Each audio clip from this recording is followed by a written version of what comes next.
चोल वंश दक्षिण भारत से उत्पन्न एक तमिल राजवंश था। अपने चरम पर इसने चोल साम्राज्य, एक विशाल समुद्री साम्राज्य पर शासन किया। चोल के सबसे पुराने दिनांकित संदर्भ मौर्य साम्राज्य के अशोक के शासनकाल के दौरान 3वीं शताब्दी ईसा पूर्व के शिलालेखों से मिलते हैं। चोल साम्राज्य अपने चरम पर था और 9वीं शताब्दी के मध्य में मध्ययुगीन चोलों के अधीन साम्राज्यवाद हासिल किया।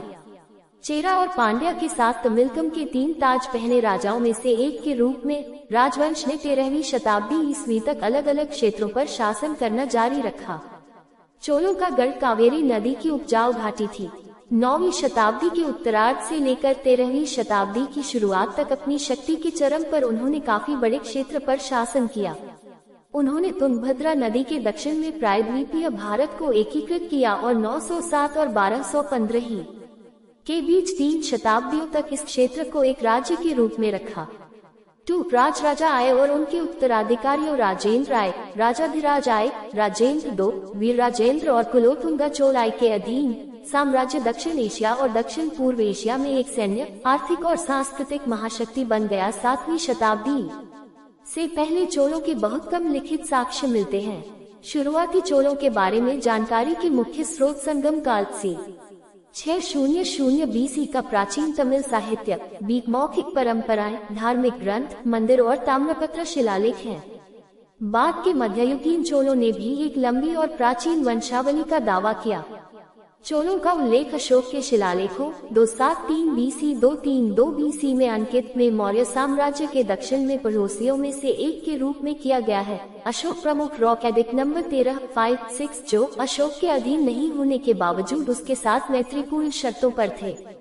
सीक पेरिप्लस ऑफ एरिथ्रियन सीक पेरिप्लस मैरिस एरिथ्रेई महावंश 5वीं शताब्दी के दौरान लिखा गया एक बौद्ध ग्रंथ है जो पहली शताब्दी ईसा पूर्व में श्रीलंका के निवासियों और चोलों के बीच हुए कई संघर्षों का वर्णन करता है।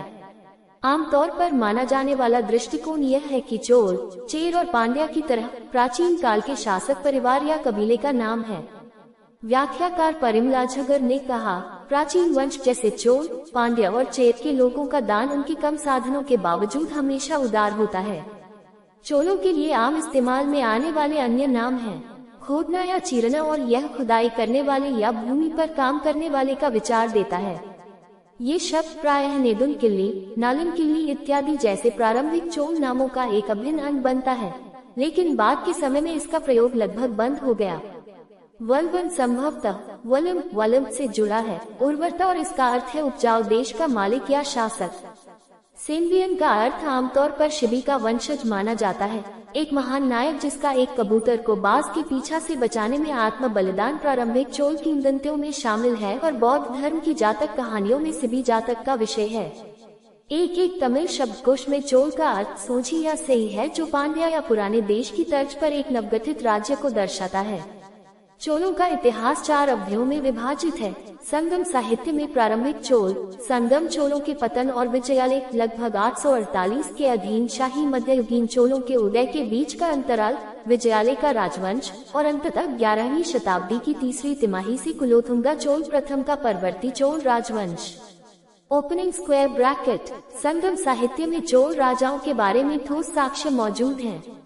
विद्वान आमतौर पर इस बात पर सहमत हैं कि यह साहित्य सामान्य युग से पहले की अंतिम शताब्दियों और सामान्य युग की आरंभिक शताब्दियों से संबंधित है।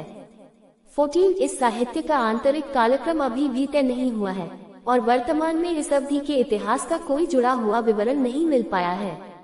इसमें राजाओं और राजकुमारों के नाम और उनकी प्रशंसा करने वाले कवियों के नाम दर्ज हैं।